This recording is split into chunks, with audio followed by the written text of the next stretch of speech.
the chest right here and I go create chest, it'll put one in game. You can, of course, pick it up, move it around, all that cool stuff, place it wherever you want. You can make it float if you want, all that stuff. Search the chest, and guess what comes out?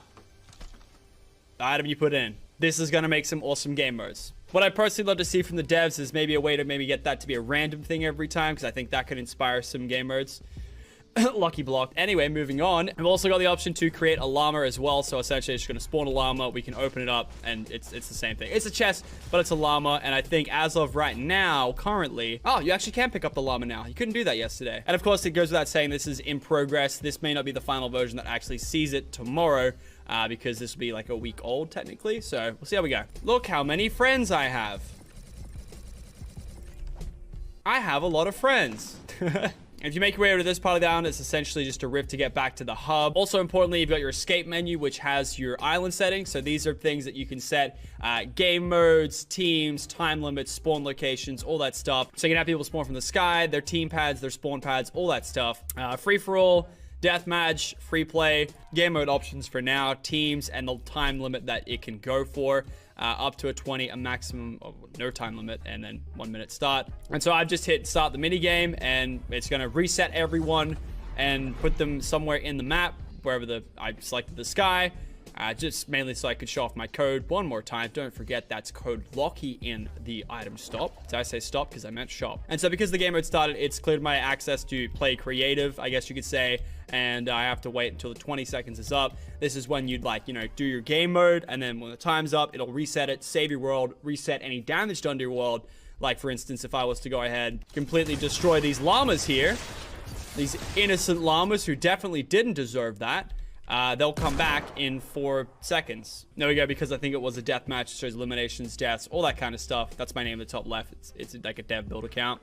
And then it fully resets the island and puts it back to the state before the minigame was started. So for example, a game mode I made the other day was one where we shot the start and we had to try and outrun the platforms that were disappearing. And this allowed us to, you know, reset, make some cool mechanics, and have like a really cool race. And that's just an example of how you can really use creative mode to make some game modes you really couldn't before. I mean, you couldn't Playground, but you'd have to spend so many hours building it because you can only play it once and then you're done. And then also in your island settings, you've got things like health settings, stuff you've seen in Playground mode before, options for the teams and such. So one of the new ones is pickaxe building damage. I can turn it on for instant, and essentially what will happen is anything I touch will disappear if it can be touched.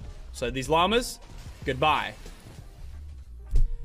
Cool. I don't know. Once again, I think that can open up a little bit of opportunities there. And I think that's what the developer's shooting for, is to allow as many possible creations, game modes, whatever, to be made. And I think they've done a pretty good job at it. And so you can even put down, but not out options, stuff like that. And then island tools as well. So you can give permissions for players to actually edit. You can say, all right, only I can edit it, or, you know, people that join, they can edit it as well. Be careful with this, because I can already see people doing like griefing Fortnite server videos like they did for Minecraft, and yeah, it's gonna be pretty memes. And then also you've got this option here to reset your island completely, and that will just obviously wipe the whole island and leave like the base island there. Which, say goodbye to our code Locky, because he's no longer going to be here anymore. I'm going to show you what that looks like just now. Reset island. Goodbye, code Locky. It's going to just wipe the whole thing. And you can see what it looks like when you first log into a world. And this is it. This is what it looks like. Just a barren island with a few trees and rocks, and for some reason a shack. I don't really know why there's a shack there, but there's a shack there. So last but not least, before we end this off right here, I want to show you one of the obstacle courses they have. You would have seen them if you've played Playground mode, but the resources they've used to make the assets look way better. And a lot of these are really good for making maps as well. A lot of people like to use, I think, this prefab, which has all of the base kind of, you know, construction pieces used. So yeah, a lot of people would take pieces from this and use it in their build. They look nice. And so here's an example of one of the obstacle courses, which I guess you need to jump when you do it. Yeah, you need to jump when you do it, otherwise it doesn't work. Damn. And that's a...